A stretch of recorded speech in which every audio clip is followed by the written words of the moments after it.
Well, good morning, good afternoon, good evening. My name is Nick Buxton. I'm going to be co-moderating this final session today with fellow course organizers Pia Garavaglia, and Sofia Scasserra. For this session, we have also interpretation from English to Spanish or Spanish to English. One of our speakers will be speaking in Spanish, and you can select the languages whenever you need them by pressing the globe symbol at the bottom of your screen. Thank you very much to Sandra for doing the interpretation. And the speakers, please try and keep this in mind as you speak and not speak so fast so that she can do the translation well. This is, as I've said, the week 6 of our course, our final session. And over the last 6 weeks, we've covered a huge amount of ground. We interrogated digital capitalism in week 1. In week 2, we identified the big tech monopolies that have seized power and how we might bring them back under public control. In week 3, we explored how digitalization may be a 21st century phenomenon, but is following very much colonial patterns of power and wealth. In week 4, we looked specifically at how trade and investment agreements are being used to solidify big tech and colonial power. And last week, we started to look at the dangerous intersection of big tech, coercive power, and state surveillance. We're very grateful in this whole journey that we've had in the last 5 weeks for the partners who provided and have some of the content and have supported this course. Most of all, IT for Change, and we're very glad to have Anita with us from IT for Change today, SOMO, and Statewatch. I'm also really grateful to the team that put this together, which has been myself, Sofia, Pia, Jess, and we also had, there's lots of people behind the scenes, particularly Guillermo, who did the website on the Moodle website, and Stoker, and many in our comms team. So it's been very much a kind of collective, collaborative effort, and we've most of all enjoyed your part in that, the way that you have participated and shared during this course, the rich exchanges that have happened in the forums, the great questions that have come through into these webinars. So we're very grateful also to your participation. We're also grateful to those who donated to support the course. This will very much help us to do courses in the future. This year is our 50th anniversary. It's a really important year for us, and we're really glad to be celebrating this important moment to us. And if you haven't donated or haven't found the course helpful and interest, please consider making a donation. We'll put a link in the chat as well. Over to you, Pia. Hi, and welcome to our last module, which is about the digital world we want to live in. So this idea came since many of you asked about alternatives or strategies to cope with and to counteract the negative impacts of the digital capitalism. You even shared your own suggestions and proposals, which were really interesting. And those included experiences, for example, on how to block location tracking devices, websites that try to promote the activity of the global south, others that raise awareness about the importance of having a feminist vision in the face of these changes, and many more. That is why we're looking in this last session to share cases and strategies where we can explore alternatives to digital capitalism. And this isn't just about theory, but also about the ways that it is actively being built. As the slogan goes, another world is not only possible, it is also being built. Above all, we want to share experiences that can be inspiring for the trajectory of our own future activism and for our own research. So our goal in this session today is to complement the materials you will have read in the course, and also to allow you to ask the questions from experts in the field. So you can click the Q&A button and ask your own questions at the bottom of the screen. Throughout this session, we will also be sharing links to our resources and further reading in the chat box. And we also know that there is a lot of knowledge among the attendees, so feel free to share your own thoughts and links too. Sofia, do you want to introduce our own speakers? Sure, Pia. So that's why we are thrilled to have some great speakers here with us today, who all have distinctive and critical perspectives to share. First, we have Anita Gurumurthy, a dear friend and colleague, who is founding member and executive director of IT for Change, where she leads research and advocacy on data and AI governance, platform regulation, and feminist frameworks on digital justice. Anita contributes regularly to academic and media spaces. She serves as an expert on various bodies, including the United Nations Secretary General 10-member group on technology facilitation, Council of the Platform Cooperatives Consortium at the New School in New York, and has been on the Paris Peace Forum's working group on algorithmic governance. Then I have the pleasure of presenting a dear friend, Ekaitz Cancela Rodriguez, who is a journalist who has spent a decade researching the intersection between technologies and capitalism. He works as an editor at the knowledge creation platform, The Syllabus, and at the publishing house Verso Libros. He's also finishing a PhD on the transformation of the state in the digital era in the Technopolitica group of the CNSC IN3 of the UOC. His previous books are Despertar del sueño tecnológico, Awakening of the Technological Dream in English, and the TTIP and their collateral effects, which is the Transatlantic Trade and Investment Partnership Agreement. And last but not least, we have our dear colleague, Leandro Monk, who is the founder of gcoop. He has been using, spreading, and helping the development of free and open source software for years. He's a member of the open source community in Buenos Aires, and the Free Software Users of Argentina and PR Python Argentina. He participated in the implementation of the cooperative platforms in our country, in Argentina. So first, we would like our speakers to give us an input of their experience and knowledge. So as we start the conversation, do add your questions to the Q&A. We would like to start with you giving us a broad picture of the alternatives to digital capitalism. What are the values and principles that should guide an alternative or alternatives to digital capitalism? This is a question we ask in the course, and this slide is showing some of the answers you gave us in the course, in this word cloud that we fashioned all together in this collective effort. Does it chime with your views? So what's missing? This is the first big, broad question that we want to ask.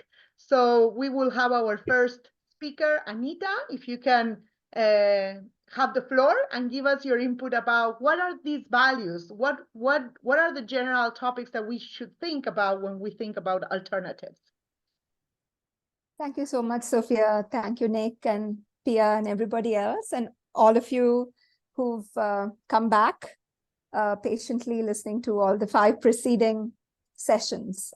I think that it's great and my good fortune that I'm part of this one, where I can listen to esteemed colleagues on the panel also speak to the solutions, right? I mean, solutions seems to be philosophically all incorrect, but what I mean is envisioning an alternative that's grounded, I think, in values that we hold dear.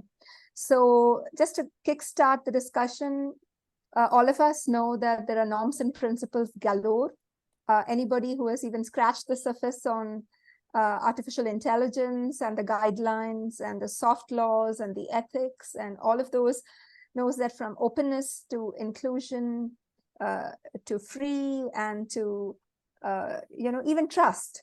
So technicalized ideas have really been co-opted into ideas of principles, and I think that oftentimes as a feminist, I find myself in this quandary that vocabularies we invent are co-opted.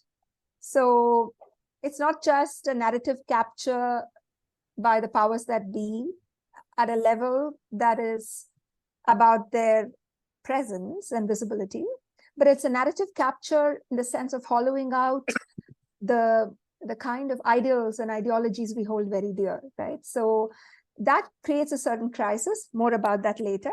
But I want to also talk a little bit before I speak to what I believe may be the principles. And thanks for that slide. I looked very rapidly at what may be in there. And I think that the rights discourse, the digital rights discourse in particular, has kind of been a red herring. Because from a critical perspective, I think really it's important to understand where it comes from, who's talking about digital rights, and how more or less it has come to be. What is its historicity?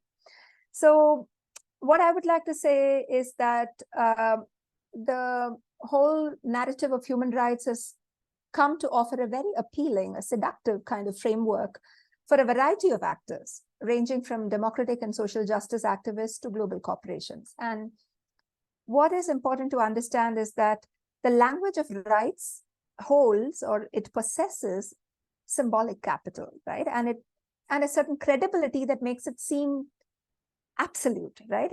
It is almost non-political. Everybody talks about rights, and it conveys an impression of a certain absolutism around moral principles. And that means that as a political watchword, it has become something that from corporations to other actors seem to embrace. And I think we really need to understand the gravity of the situation of co-option of such significant language, or even in the digital context, the way in which this kind of language has taken birth. In the context of digitality, now coming to the principles, technology's materiality and sociality are co-determined. And having gone through this course, I don't have to underline this, right? Technology is not a black box, and law is not a closed book, right? So fundamental rights and principles and values that shape them must be able to think about the normative expectations all of us have about individual autonomy, social autonomy, in the context of technology, the affordances of technology. So we are not talking in a sense of the empty signifier of principles. We are talking about principles in the context of digitality. So we shouldn't forget that even as much as what Nick was mentioning about coloniality returning, and the fact that it seems like Alice is running in the same place, right? Even so, it's important to establish the moments of discontinuity, because we really need to understand what is the framing logic of capitalism today. And to that extent, I think the alternative is really in the social order of commoning. And the challenge is to re-embed market in society, right? And we're really talking about all of this not at a level of replacing capitalism with a kind of marketplace. That's not what we are doing. We're talking about a life world that we're trying to create and sustain. We're talking about the dots we want to join on the larger canvas. So for me, there are two meta principles. One is distributive integrity, and the second is democratic integrity. So I'd like to first speak about distributive integrity. Last year at IT for Change, we were privileged to bring over 35 feminist scholar practitioners from across the globe, and some of you as well, to envision what may really be lacking in this kind of a value-free and value-less digital world. So the group co-evolved the Declaration of Feminist Digital Justice, and I will shortly post the link on the chat. And this is really about imagining a distributed cooperativism, thinking about network infrastructures that enable thriving communities of belonging, tied together through interconnections, very similar to the mutualistic underground forest networks of plant roots and fungi. So we said that such feminist communication infrastructures that overturn the centralized server-client paradigm should be imagined as the architectural backbone of our lives in digitality.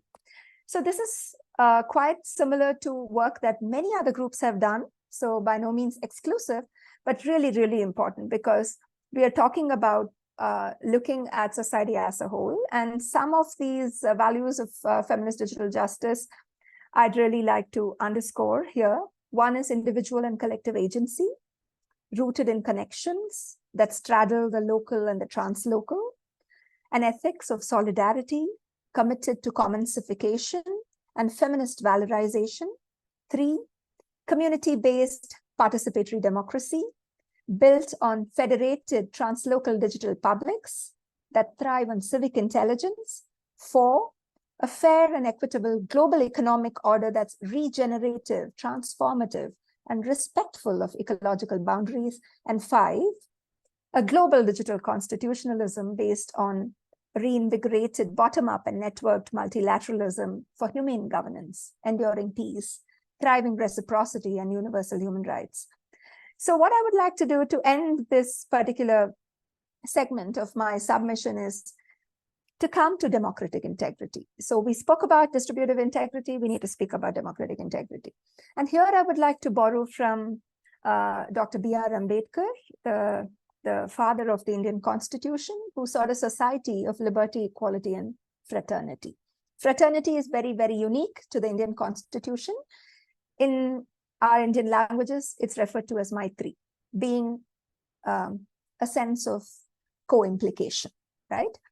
So, and Ambedkar submits that fraternity is another name for democracy. He asserts that democracy is not merely a form of government.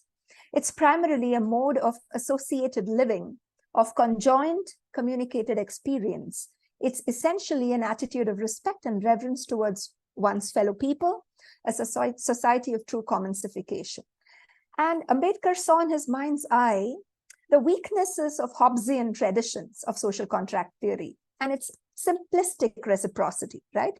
Rights and duties. He didn't want that. In a society of mind-boggling pluralism and extreme stratification and inherent poverty, he made extended proposals for the Indian nation's new constitution to protect the citizen against economic exploitation. So the idea of distributive and democratic integrity and fairness are two sides of the same coin. So Ambedkar etched radical models for Indian agriculture, industry, founded on cooperativism, and his thesis on trust. These days, everybody is talking about internet based on trust, right? This trust is not instrumental. It's a rejection of parochialism, of the state's guardianship. So even as he argued the need for public investment and public goods, he was very clear against a paternalistic state. So the idea of democracy is to call back a fraternal society and economy. And I think it presents a powerful cartography of the complexity we must navigate in digitality. I'll stop here. Thank you. Thank you. Thank you so much, Anita. I put my headphones. I don't know if you can listen to me properly now, because maybe, okay, everything's fine. Okay, now we will turn to Ekaitz. Ekaitz is from Spain, but I see that he's having some Argentine thing going on. You're drinking mate.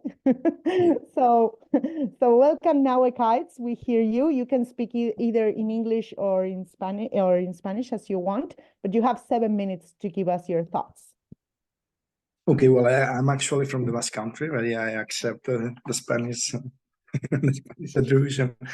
Okay, so I want to be kind of brief, and there are many things in the text that we prepared, but I think that there are two kind of approaches that we need to understand when we talk about values. We need to talk about solidarity, and we need to talk about interdisciplinarity.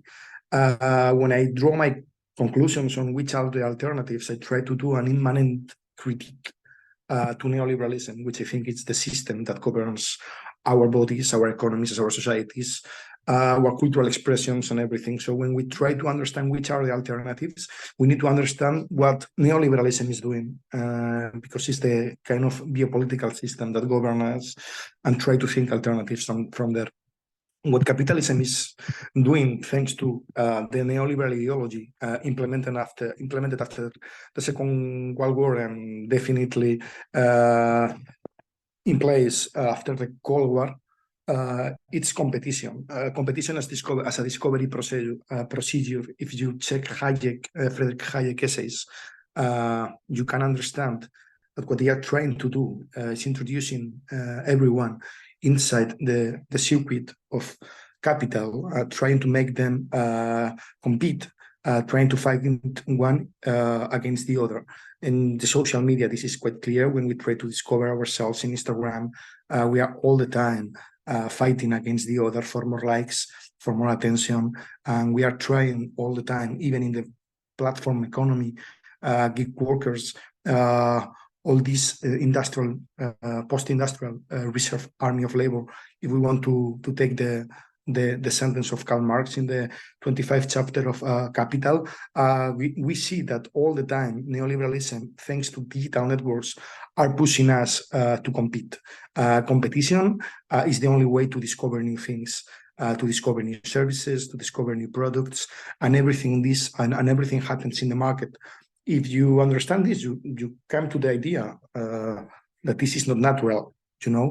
Human beings do not compete all the time. If you look to the work of archaeologists, of anthropologists, or sociologists, and other disciplines, you see that in the origins of human beings, we have other values like solidarity, altruism, our push to socialize, what we have with other people, to talk with them, to build collectively. So one of the things that we need to start pushing in the digital economy is this idea that competition is the only way to discover new things, that it's present in Silicon Valley and is there since Hayek and all the neoliberal school of thought. You know this very well, Sofia, because of your thesis, started putting together all these neoliberal ideas, and we need to put in place the idea that it's present in one of the essays that I'm suggesting you to read, written by Evgeny Morozov in the New Left Review. It's called Digital Socialism.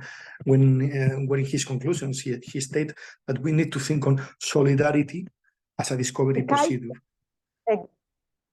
Ekaitz, you're speaking too fast, and the interpreter cannot catch you. So please slow down a little bit. I was actually going slowly, so I'm going to be more slowly. Okay, so we are trying to understand solidarity as a discovery procedure and how we can put in place this kind of values. One of the proposals is that when we understand platforms, when we understand the digital economy, when we understand the infrastructures that are governing us, the neoliberal digital infrastructures that we have developed since the 80s, when all the privatization of the telecommunication infrastructures started in Europe, but also in the United States and all over the world, we need to try to think on feedback infrastructures similar to the ones that we have in place right now. Because when we are in the social media, when we are in the messaging apps, we are not all the time, as Hayek and the neoliberals will say, doing economic activities. So we are not behaving, exchanging messages, gifts, audios. We are not the kind of ideal neoliberal subject. We are doing other things. We are communicating, we are exchanging information, we are coordinating ourselves. It's a linguistic, not an economic exchange. So we need to think on how this kind of digital feedback infrastructures will look like for pursuing solidarity as a discovery procedure. And what some of the possibilities that we have right now, and here I also want to talk about interdisciplinarity because it's key for this. Stop thinking that an engineer working for a firm in Palo Alto can build on a platform with the help of many others and with the money from the big capital, from world funds, from big banks, to solve all of our problems, from hunger to climate change to inequality. And we need to start thinking that the alternatives, the solving the problems that we have, instead of relying on neoliberal and price system and market-driven schemes that are just producing more problems than the ones that they are solving. And we need to start thinking on how to solve problems like inequality and climate change. And you come up to think that interdisciplinary is key. We need to have activists working with engineers, but also with data scientists, with sociologists, with architects, with people working in the field. And we need to build this kind of interdisciplinary approach where artists are also there. And we need to think on how this feedback infrastructure will look like so we can solve the problems collectively. And we will have like a group of people, like trying to identify in the field from the ground, like anthropologists, sociologists, trying to identify the problems, working with the communities, working with the activists, which are the problems that we have right now, like it's obviously which are our problems, and how to work together to solve them. And there will be engineers, there will be technical experts, there will be data scientists, and there will be all this technical intelligentsia that is not in the movements, that is not, it's just being paid. And we cannot compete against Silicon Valley salaries. So we really need to think how to build these feedback infrastructures and how to build this kind of groups to build these alternatives. For this, please wrap up. Please wrap up. I'm wrapping up. And for this is obviously, I mean, it's important that Airbnb and the urban policy is not in the hands of big corporations, but in the hands of trade unions that are working with people that have been suffering and losing their houses. How we can get all these Uber, Didi infrastructures and give them to the workers that can be organized around cooperatives. So we really need to think, and with this I wrap up, how we can socialize this knowledge and feedback infrastructures that now are in Palo Alto mainly, and how we give them to the movements working together with other technical people. And that's all. Thank you, Ekaitz, and sorry for all the technical issues we had during your presentation. Now to you, Leandro, we want to hear from you. You have been building this type of alternatives for a long time now. And so we're thrilled to hear your experience and your values and what you want to share with us, because you are there on the ground building really good alternatives for the working class.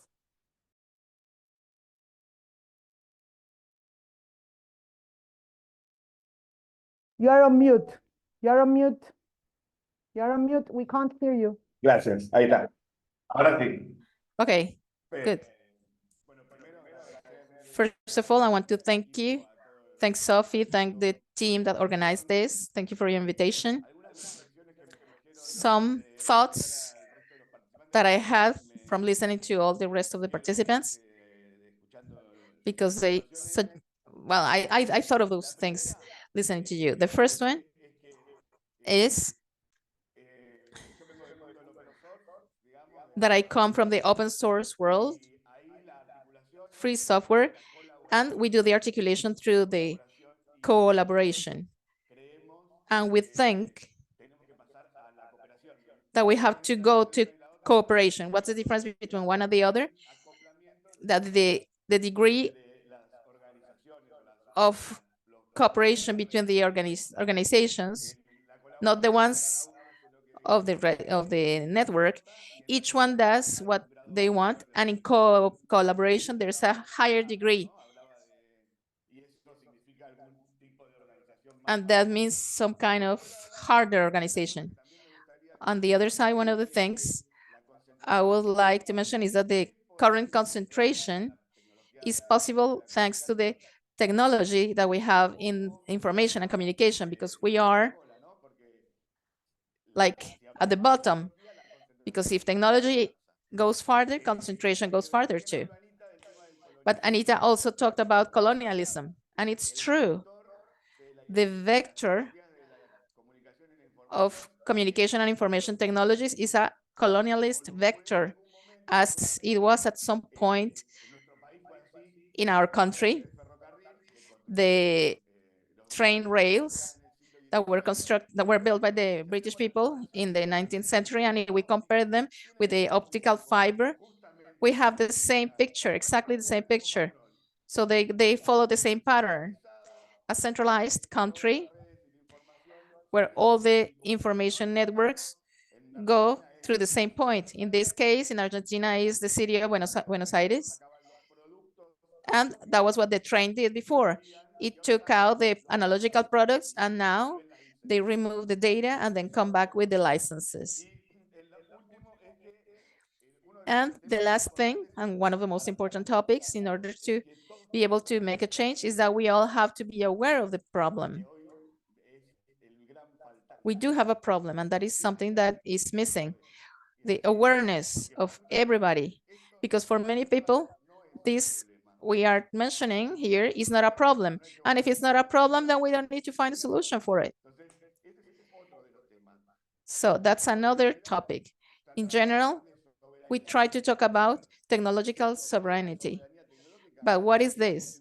It's the possibility of a country or of an organization to have the legal control, the legal, intellectual, and operating control of the software and infrastructure. If I can control that, if I can participate in the governance of those things, then I can define my sovereignty. Unfortunately, today, nor the companies, nor the cooperatives, nor the states, nor the NGOs, anybody, no one, they have with these three capabilities: the legal control, the intellectual control,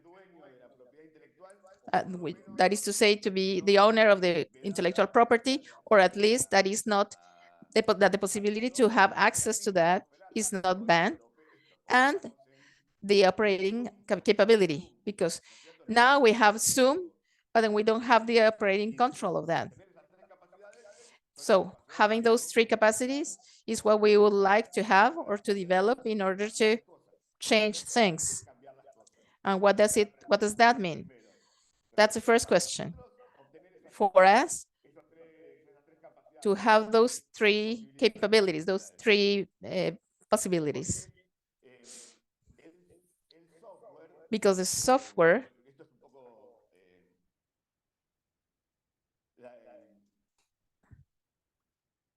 how to say it? The question is this: because the concentrated capital, why the concentrated capital manipulates and surveils, well, the problems we are talking about now? And the answer is simple: because they can do it. They can do it. So as they can do it, they do it.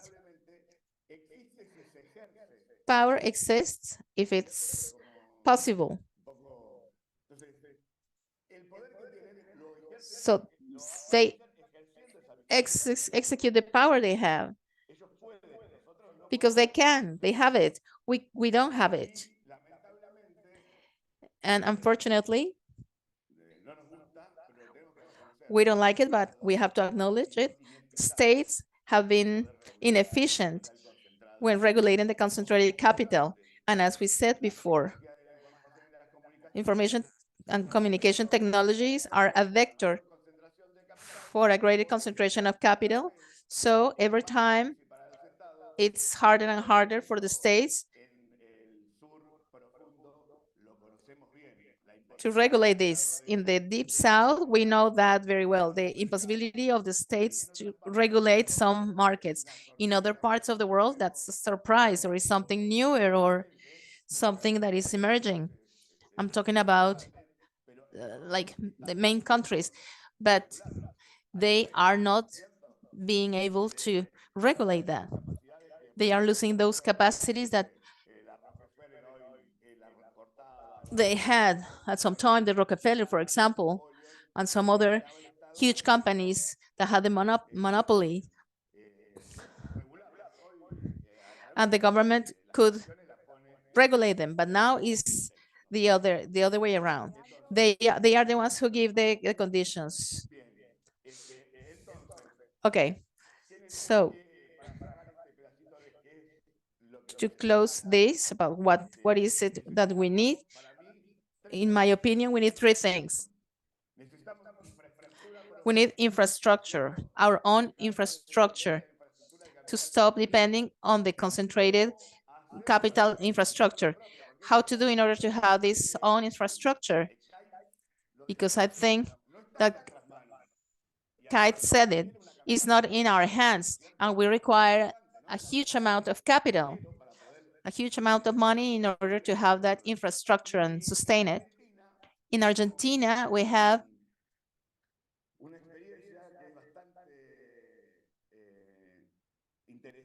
a very interesting experience, which is the telephone cooperatives, organized users just got together in cooperatives, and they are providing telephone service and internet services. So the only way to get the necessary capital in order to create those things is the associative strategy. At a big scale, we need cooperatives with a lot of users so that we can have that possibility. That infrastructure, those cables, that optical fiber that interconnect us, they interconnect computational centers, places where, I don't know, Sofia, I need some more time, where they process that information that goes through the cables. We need to have our own computational centers or computer centers. As they say, I don't know, he said literally the cloud are the parents. I don't know if that has translation. Or the computer is something else. Well, it doesn't make much sense. We need to have our own clouds. So that means we need to make some investments.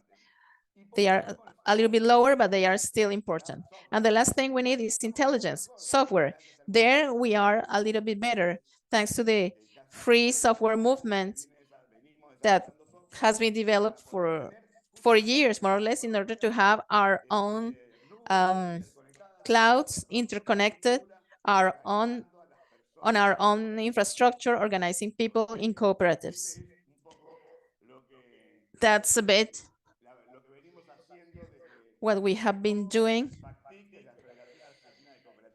in Argentina with the Federation of Cooperatives in Argentina.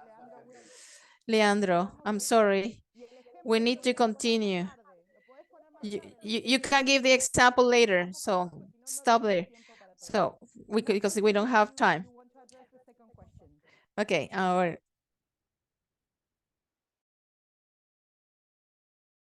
Sorry, I realized I was on mute.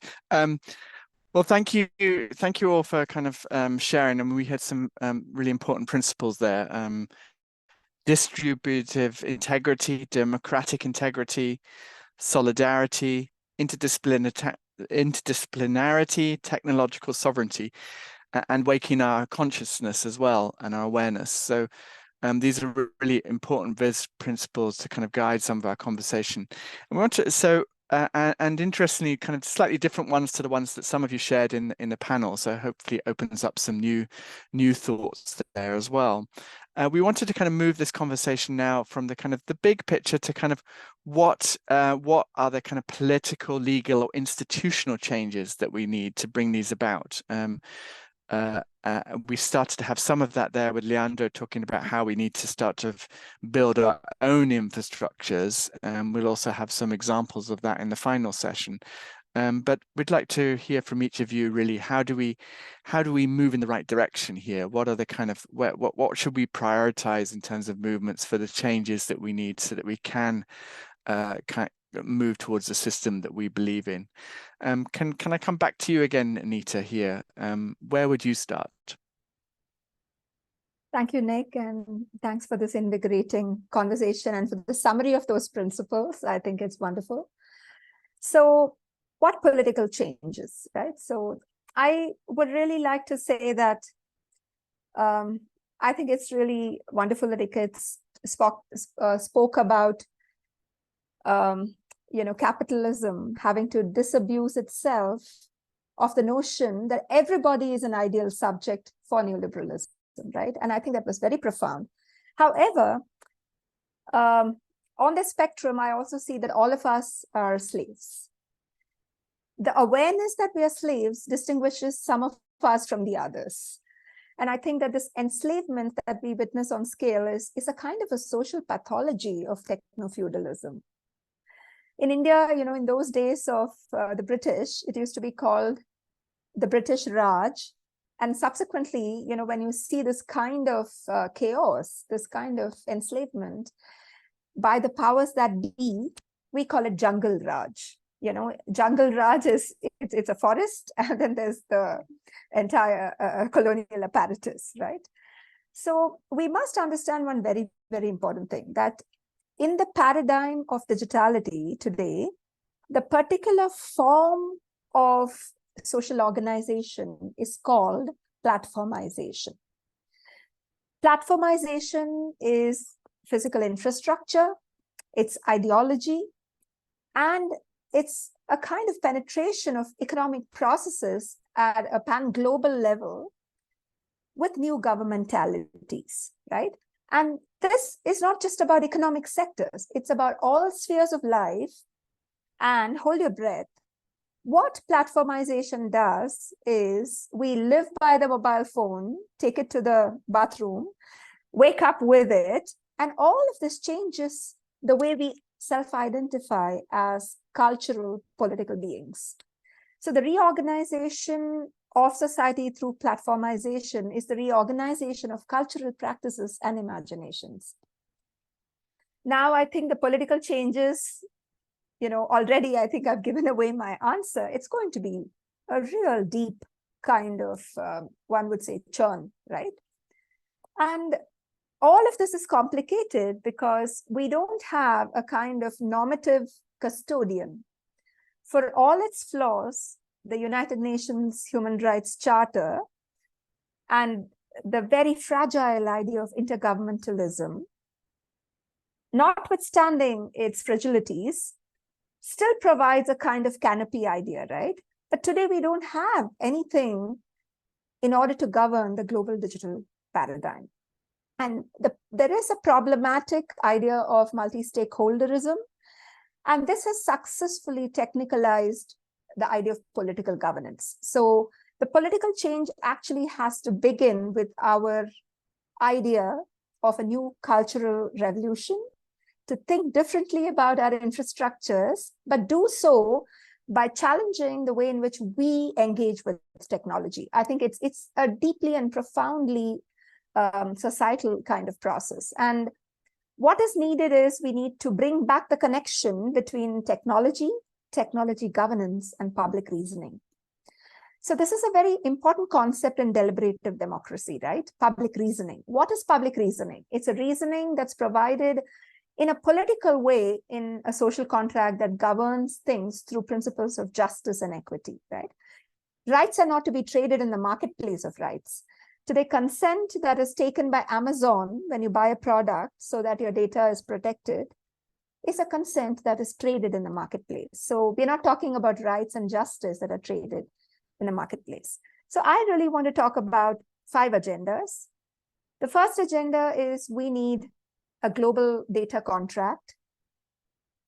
And I'm sure that when you discussed trade, for instance, when you did a deep dive on trade, the whole capture of the global south and its options in terms of its strategic choices through the discourse of data flows is something you would have delved into, right? So today, the idea is data flows in one direction and benefits don't flow back. So global south countries have to give away their data and be held hostage for innovation paradigms that they have to count on the global north and its corporations to bring. Now, that's not tenable at all. So we do need to bring back the idea of wealth of networks that my previous speaker spoke about, right? The wealth of networks, the whole idea of Yochai Benkler, when he spoke about wealth of networks. And in this idea, I would like to emphasize that we need a new human rights constitutionalism. What do I mean? The right to be forgotten didn't used to exist till the internet came. The right to internet access as a right to education, the right to internet access as a right to self-expression, the right to internet access as a right to information, and the right to internet access as the right to life. We will have to impute new rights to ideas of old rights and re-articulate them. And that's really important because everybody has the right to benefit from their data, be free from data harms, have access to data inferences. be represented appropriately in data, and sometimes not be represented, the right not to be represented in data, and the right to participate in the governance of data and data-based systems.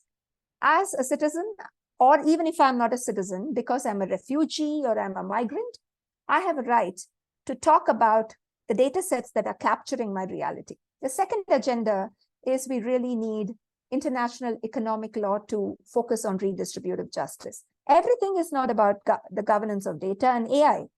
We need to really relook at the reform of trade, intellectual property, and investment regimes that are commensurate with the data paradigm. Today, we have intellectual property regimes that are really, really old-fashioned because we see the abuse of trade secrets and IP by these big tech corporations so that they can hold our data and lock it up. In the first place, this data was the social commons. So just because the thieves found it doesn't make it theirs, right? So that's the second one. The third agenda is to shift Sorry, from... Anita, you have a minute just to wrap up. Sure. The third is to shift out of self-regulation and go into binding regulation of corporations. The fourth is the need for public finance. Innovation requires public finance. Finally, coming to political alternatives at the national level, I think it's really important we start looking at public goods and the commons, not as oppositional, but as complementary. We need, as the previous speaker said, elements of the commons, cloud infrastructures, intelligence infrastructures, and these need to be public goods so that at the local level, communities can thrive, they can have their own production alternatives.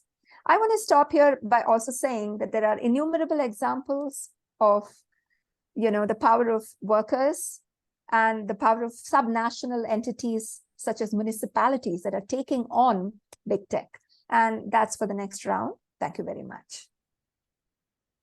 Thank you, Anita. Yes, so we'll be coming back to that in the next round. The time's moving ahead of us a bit, so just a note for Ekaitz and Leandro that we'll need to keep these interventions a bit shorter. But where coming to you, Ekaitz, are there things that you would add to kind of Anita's list of, and also whether you have thoughts about where we would start, or where you see some opportunities for some of these changes coming through. We're talking about a big, as Anita said, a big cultural change. So where are the entry points for us right now? It's very nice that Anita has pointed out the importance of our cultural institutions and how we should unlock creativity and imagination for overcoming digital capitalism. Because first of all, mainly in the global north, in Europe and in the United States, mainly the political approach are to the digital economy as an economy as such, as it's not like something else, like a phenomenological device, like the App Store or the Google Play, like a phenomenological infrastructure, no? So there's much more than the economy. But first of all, I would like to criticize that most of the regulations that are coming, most of the political approach that are coming from the global north are lacking from this kind of imagination that can overcome the market as the main social main infrastructure for social coordination in the 21st century.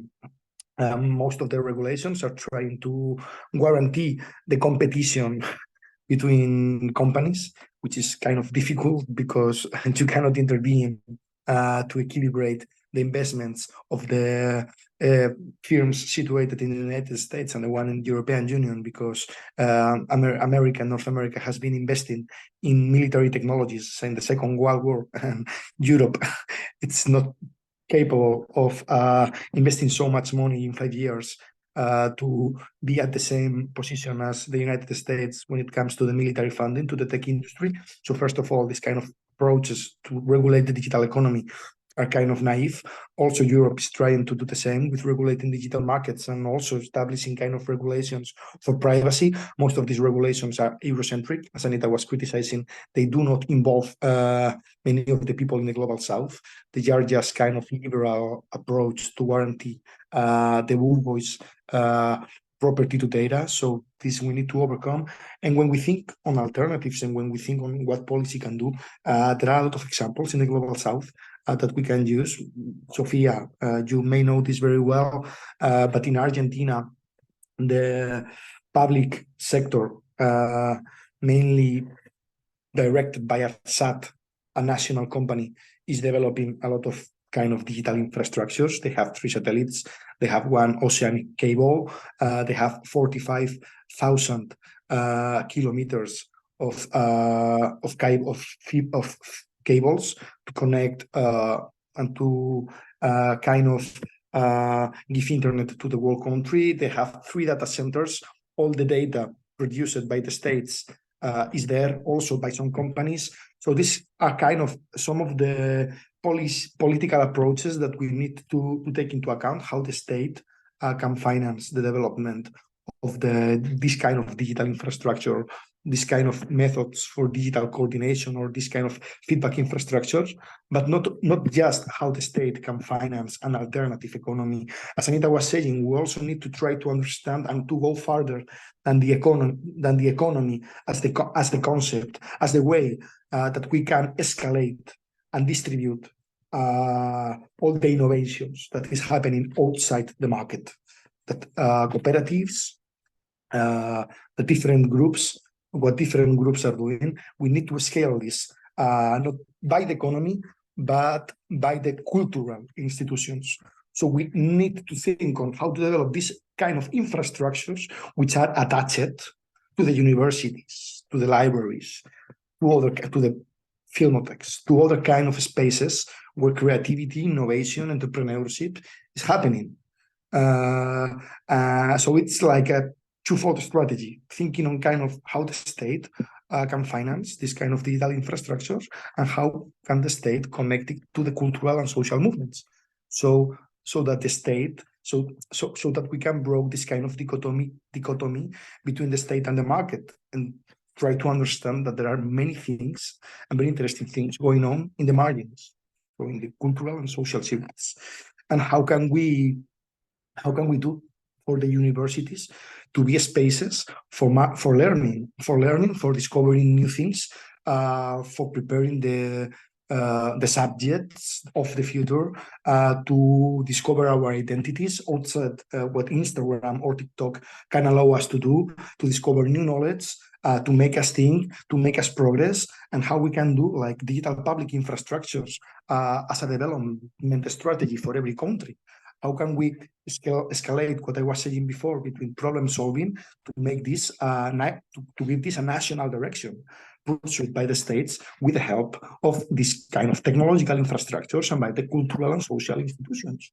How can we build this kind of digital public infrastructures to make the health and education one of the pillars of development?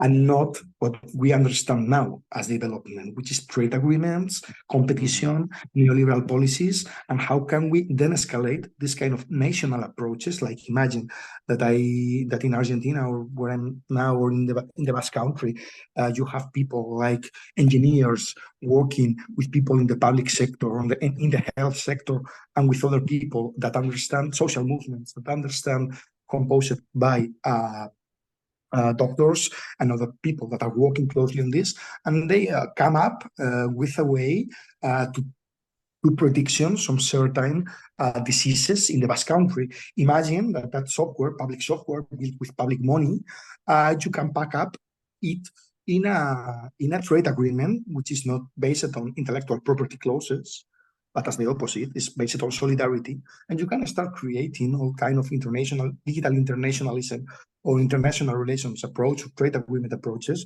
to share that kind of software applied to the health sector that can improve people's, not wealth, but I forgot how you call this.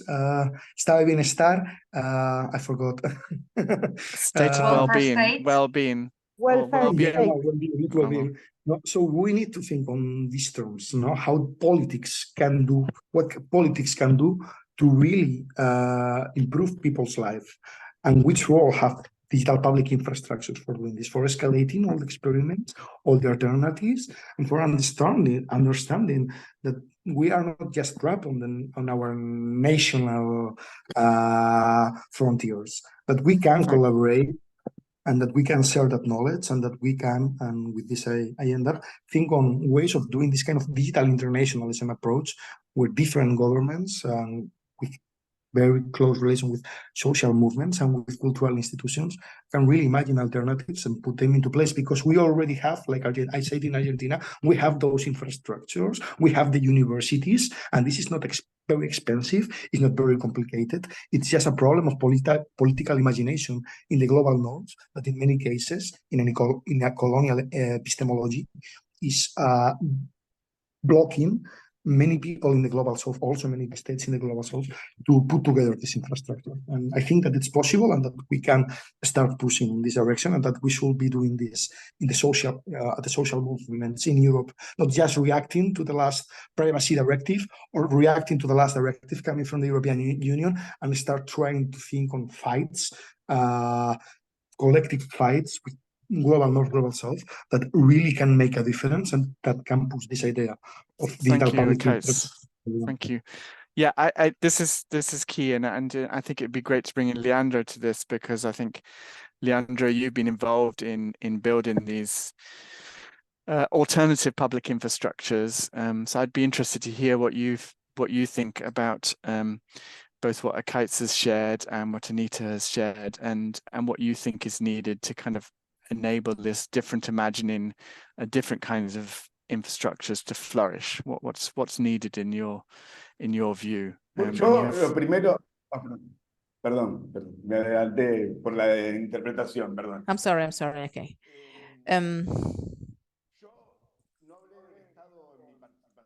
I didn't talk about state in my previous presentation, because unfortunately the state in my country, at least, is going backwards, and I think it's something that is happening globally. So unfortunately, they are just answering for the interests of the concentrated capital. So an actor that at some point could be an ally, nowadays is not anymore. Okay, talked about our SAT. Our SAT is paralyzed. It doesn't have any funding. Unfortunately, it is blocked by the government itself. And that also presents a problem, which is what happens in this democratic consensus that we have in the Western world, at least where we can't guarantee that when we have some change in the government, we can guarantee the continuity of a project whenever there is a change in government, because the state policies continue or not according to the political problems. That's why in my first presentation, I talked about the impossibility of the state to regulate these companies. Something else that I think it's important and that we have to change, so we have to change the idea that data is one thing and that software is another thing. Software doesn't work with data, and data doesn't work with software. It's a unit. And I am not the only one saying it. The people that know about like communication and information say it. But I don't know, some people, some technicians try to separate them because they are like two difficult problems, but they are together. In the AI models yeah, you see that very clearly. Trained software is software plus data. So that idea that if we keep data, we are safe, it's very weak. And I think that cooperativism and technology brings something positive, which is if today the merchandise is knowledge, then we have to fight for knowledge. How are we going to do that? Like using professionals and organizing them in cooperatives. What will happen with these tech companies with other engineers? We have some capital companies that say my capital are people who work in the company. Well, yeah, then let's organize with people, but not only the tech workers, but the knowledge workers, the economists, the sociologists, the accountants, the lawyers. Let's bring the knowledge of this concentrated capital. That's a disruptive decision when we think of the labor market. Because why market? Because we are workers. We are gonna work all our life. We cannot live of our accumulated capital as a capitalist. So our social change tool is our work. There's no other tool for social change.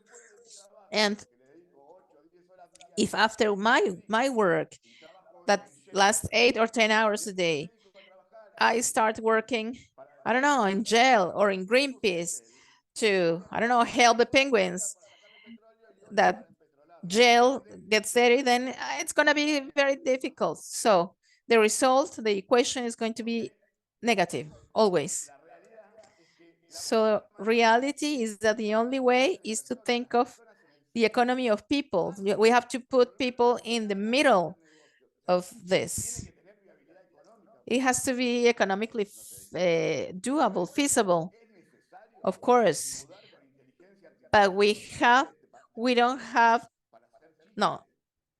Okay, so is it necessary to get women and naked with artificial intelligence to make jokes? Is that necessary? Or what is really necessary is to solve the problem of the hunger problem in the communities? Is it necessary that OpenAI spends $30 million buying hardware?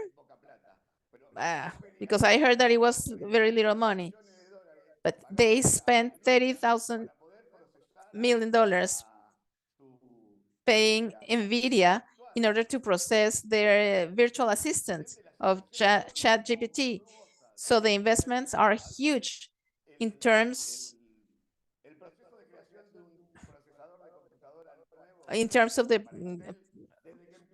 process of the creation of a computer processor. The process takes like $10 million. So that's the payment of the external debt of Argentina of a year. It's a huge amount of money. I also wanted to mention the universities, but we also have a problem with universities. Not necessarily the public universities have the capacity of transformation, even if they want to. So, just to wrap up, you'll need to wrap up. Tienes que cerrar, por favor. So we have to think of cooperative of professionals where we enjoy the knowledge of the concentrated capital, and that we can think of this logic of organization and of the needs that we have to solve, and not about what multi-millionaire affairs we want to do. Now, one final question, since we won't have enough time to open up for the Q&As, I will try to link with some of the concepts that you mentioned. I would like all three of you to provide us some examples. I know, Leandro, you just mentioned about the cooperativism initiatives, and I think we could dig further into that. And in the Q&A, they also asked how to disseminate or to coordinate the investments and to communicate the participants to promote these alternatives and these examples of new strategies. Would you like to start, Anita? Yes. I was hoping Leandro will lead the way because you mentioned his name. I think there has to be the effort to make change, and I think it's happening. Because more and more we are less and less tolerant of big tech and its antics. I think we sometimes have to take the view that the quest for alternatives may not change the paradigm, right? But I think the fact that people are beginning to talk about things as if this entire world of AI, the world of digital policy, is not about technical expertise, but about democracy. I think that's the biggest kind of, I would say, rainbow in the sky. You know, what I really see, you know, light at the end of the tunnel is that today we're able to actually see that there are campaigns in the US, for instance, where Black people have stood up and said, if you're making facial recognition technology, then as lawmakers, you cannot unleash racism again through these technologies. We stand against facial recognition technologies. Similarly, in the city of Lagos in Nigeria, for a long time, Uber was not really sharing real-time data with the city, although they had an agreement to share real-time data. All the other ride-hailing cabs were doing so. So just a couple of months ago, the traffic police started coming into the street and picking up and impounding all the cabs that were run by Uber. And Uber said, what are you doing? So the city said, what have you been doing? You have not been sharing data real time. So Uber said, give us 3 months so we can start sharing data. So you have to bring these larger than life behemoths to their knees. And it's not an easy process. It requires a lot of courage. We heard in the previous rounds about how difficult it is for the countries in the South because we lack the bargaining power. But I'd also like to say that the cultural and political shift may not come if we always think about network scale. I think this thinking big, thinking about scale and thinking really about doing everything fast and everything on scale, I think we really need a cultural detox, right? We need to detox ourselves of this kind of cultural essentialism of everything big and fast. And therefore, I think some kinds of regulation will be necessary. We should disallow big tech corporations in certain areas in the market. China, for instance, has passed a rule that education technology companies, platforms that do education, edtech, cannot be for profit. They can only be not for profit because the entire endeavor of education is about citizenship, right? How can you commercialize citizenship? Again, smaller Ubers are not the answer. I think that's what my colleagues on the panel will agree with, because dataism is not an ideology. We can't go with that kind of essentialism or absolutism. We need a different kind of, not Uber, but something else, right? So I'd like to also highlight the fact, and this is the last thing I want to say because we have less time in this round. I really want to commend the efforts of the Kerala state government, and I do listen and I do hear my colleagues here, and Leandro, I hear you when you say that the state is becoming this kind of dysfunctional yet, cruel beast that holds us to ransom. But I would think that the subnational idea of federalism and the possibility that there can be different kinds of government in a polity that saves us. So in a country like India, we don't necessarily have the same right-wing government everywhere. In this state of Kerala, which has had a developmental approach, we actually see the initiatives for a people's Netflix. The state government has invested in a streaming platform on which there will be private enterprise. So the filmmakers are private. The filmmakers are you and me, but the public platform is being provided by the state. We also have, they tried to launch something for the three-wheelers, the Kerala Savari, and they went to Google and said, please give us Google Maps for free so that the app can have Google Maps for free. Google said nothing doing. So they just said, forget it, we'll do OpenStreetMaps. So they went to OpenStreetMaps. They're really trying to build the app on OpenStreetMaps. So they're doing many things. And I think that the public support for citizen endeavors and the marketplace where commoners can actually have a say, that is really possible with these complementarities. And one must draw inspiration from all of these and fight the big fight at all these levels, right? So you cannot say that we don't need the law. You can't say we don't need the groundswell of the social movements.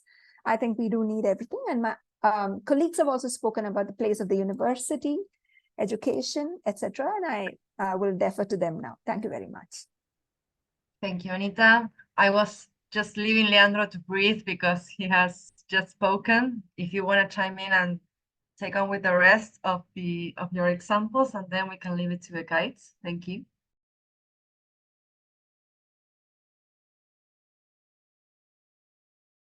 Then no, Leandro.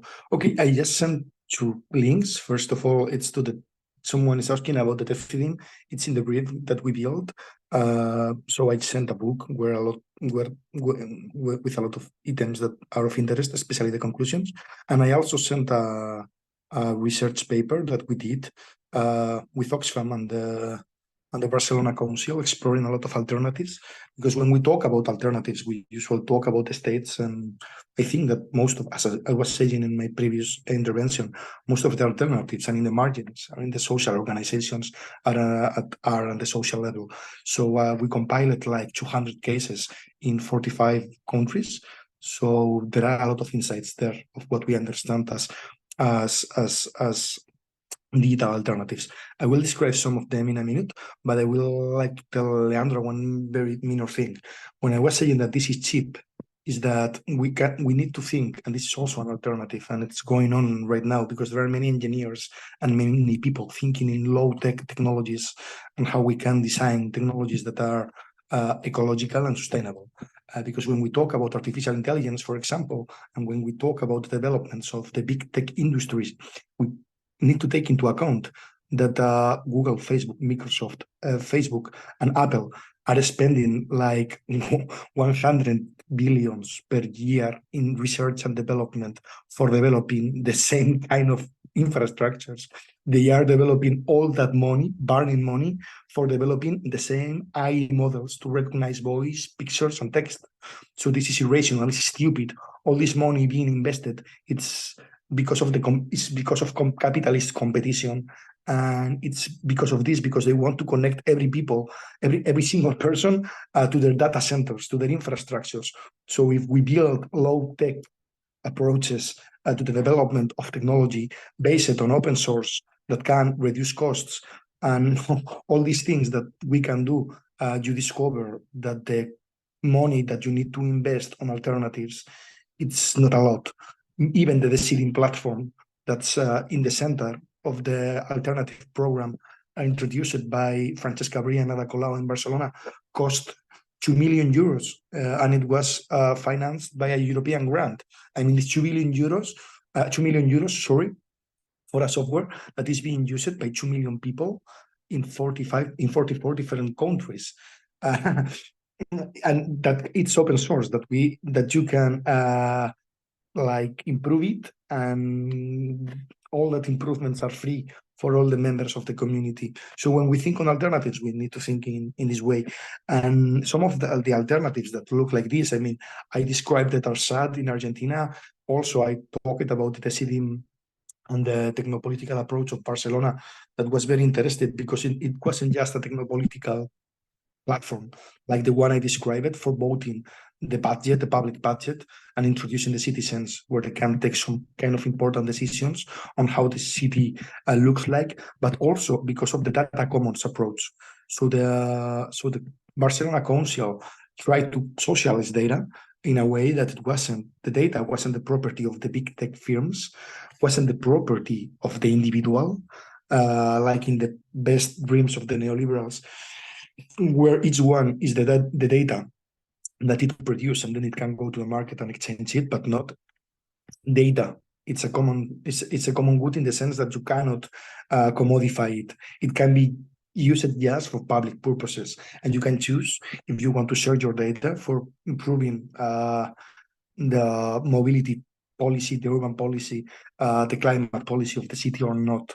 So it's all the time up to democracy. There was also another very interesting approach in Barcelona, where the idea of public money, public code. This is very important.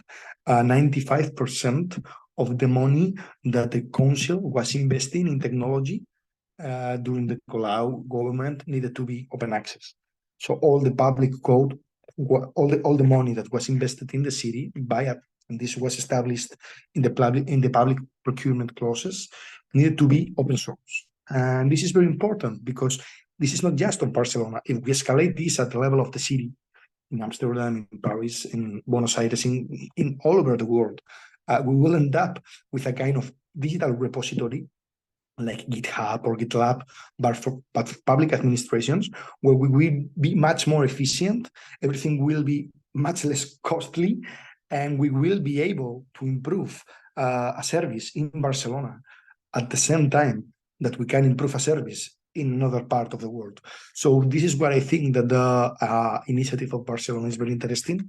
And there are also other examples of alternatives when we talk about how cultural institutions can be digitalized for serving the people.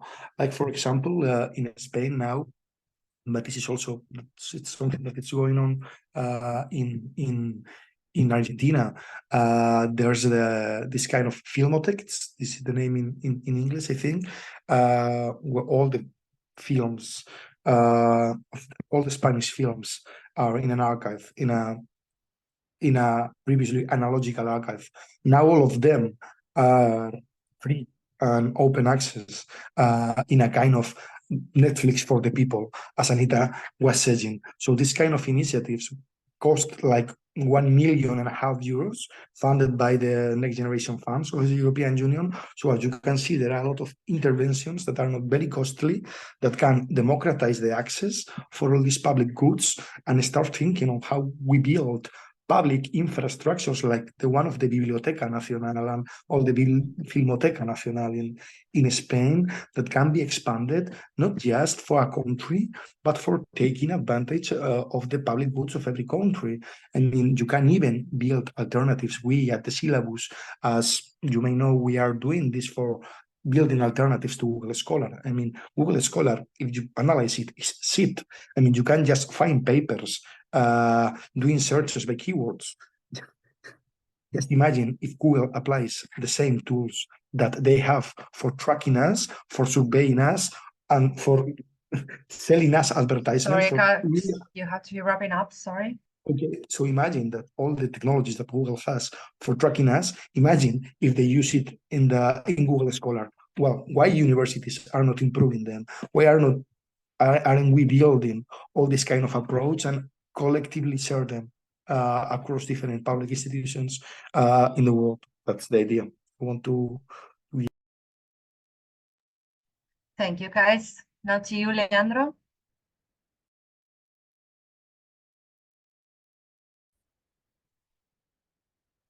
Ahí está. Perdón. Yo. Sorry. As a proposal, in the world of the cooperatives and technology, we have a concept. We didn't invent anything. We just steal ideas around the world. We didn't invent the cooperativism. We didn't invent the free software. We didn't invent the concept of intercooperation. And our proposal is the intercooperation. I'm going to tell you two cases of intercooperation. One is the federation where the cooperative where I work participated, which is FACTIC, the name, and another one that is called Patio. I'll send you the links later. In FACTIC, which is the Federation of Cooperatives and Knowledge, we have a logo or a slogan. And I think it's very disruptive today because it goes with the dominant thought that is cooperate is better than compete. With the little resources we have, if we start competing, we won't be able to build anything, which is also the trap of the capitalism, the competition to see if one is better than the other. And we know that if we organize ourselves, we will all benefit from this. So intercooperation is the way to take. What is intercooperation? Is like common work of cooperatives in order to solve a need. In FACTIC, we created a workspace that is called FEED, which is the intercooperative work flux or flow. And we started working on projects that arrive, and then we do it all together. Why do we do it like that? First, because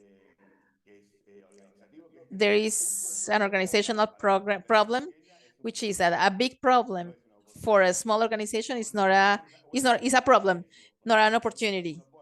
So it's a risk. It's a huge risk, because a small cooperative working for a big project usually doesn't work, and if that implies a huge portion of your cooperative, at some point everybody will be jobless.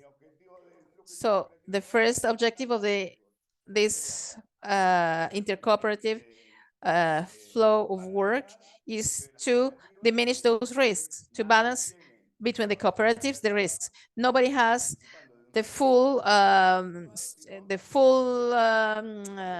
all the elements to do the job, but if we do it like with all the cooperatives, then it's going to be much easier. It is useful to escalate projects. So, okay, I can say, okay, I was asked to do this project, but I cannot do it because we only are 20 people, but the project needs more than 20 people. So what can we do? We create an intercooperative team of the federation, and then we can handle it that way. We can escalate very fast a teamwork. And at a global level, the cooperatives in Argentina, the oldest one was founded in 2003. So it's been like 20 years. Nowadays, we have like 100 cooperatives in the country. We are more or less 600 organized workers. Most of the cooperatives are small ones. Some of them have more than 100 people, but it's not the usual thing. And Patio is similar. You can look for it. It's patio.com. It's in English. Factic is in English, Patio is Spanish. So, well. So we have like 60 cooperatives of about 15 countries, and it's the same logic. I'm sorry, I have to interrupt you. We have to close. So for us, Factic and Patio are two work platforms. And to close, I'll leave it for some other time. We can talk about the other platforms that we work with from the Federation. I talk about this one because it's the one that goes more, that is more related to what we are talking about today. We could talk about different kinds of cooperatives, care cooperatives and cooperatives that have to do with other topics. But, well, this one is the most important, in my opinion, for the topic we are dealing with. And the objective is to work like all together, to keep on thinking how the associative solutions can help us. Thank you very much for all your inputs and your examples. We will share the links afterwards. Thank you. Now we are wrapping up. Thank you very much to our guests, Anita, Ekaitz, and Leandro, for a fascinating and important session. I personally also want to thank the whole TNI team for the great organizational support. You have been a pleasure to work with. We also want to give a special shout out to Guillermo Movia from Bolivia, who did an amazing job on the course website. And now we have some words from Nick. Yes, thank you. And it was great, Leandro, the way you finished. I think this idea of intercooperation and also dividing up the work is a good lesson for all of us as we take on digital capitalism. I just want to share a few practical things because we've also had some questions about this, and this will help you as we finish. As you know, this is the final week of our 6-week course. The course formally finishes on the 12th of May, but I wanted to say that we will be keeping the platform open, so you'll be able to review things at your leisure, and it'll be open at least for a few months. There is an option to receive a certificate for completing the course. And if you would like to receive a certificate, you must click as you go through it, markers done on each of the modules, and you must have completed at least 60% of the course by the 31st of May, because in the first week of June, we will admit the certificate. So you have a couple of weeks to kind of go through things if you haven't had a chance to go through the content all. And if you just want to, if you're not interested in that, but just want to review the materials, we'll keep them there for some time. The course has been really rewarding for us. I've learned a huge amount. We've had a lot of feedback that you've appreciated it too. But this is, of course, something we're still learning how to do. We've done a number of these distant learning things, but we're constantly learning.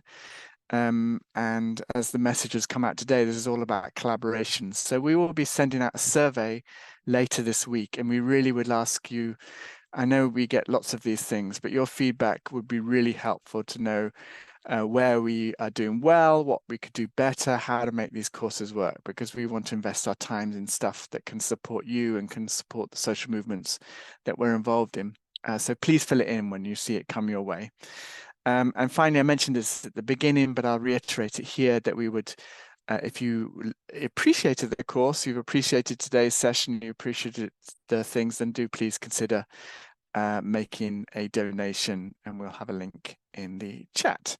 I think that's over to now Sofia for the very final closing words. Yes. Yeah, well, thank you, Nick. It's an honor for me to do these final closing words after 6 weeks. So it's about to finish. It has been an amazing 6 weeks, and we want to share with you all that we are impressed by all what we all generated together. First of all, this course showed that despite the amorphous and seemingly impregnable power of digital capitalism, it comes down to tackling a few corporations and specific methods they use to support their power, for instance, trade agreements. It is true, they are strong if we as society let them be strong. We didn't lose, even though sometimes it seems like a battle hard to win. They are scared, and that is why they keep pushing for bad international governance. Also, the course showed that we have on our side great researchers, activists, who can explain the issues clearly. We have a lot of knowledge, power, and great strategies. Our arguments are stronger, and that is why they seek to do a counter-narrative. And finally, it showed from the international participation that there is a global movement committed to digital justice. We are strong, we are a lot, and we stand in solidarity. If we unite, we are unstoppable. We can change for the better digital future for all. Hope these words give you hope to keep doing your amazing work that you are doing, to do more action and unite to struggle against the monopolization of the digital world, threatening our democracies and our societies. And we hope to see you all in the future. So stay connected, please. Thank you once again for joining us. Please take 1 quick minute to fill in the poll on your screen, as it will help us to evaluate this session. We will also leave the chat open for a few minutes so you can wrap up the conversations. And again, if you have any follow-up questions, please do not hesitate to email us at digitalcapitalism@tni.org. Thank you very much, Anita, Ekaitz, and Leandro for joining us.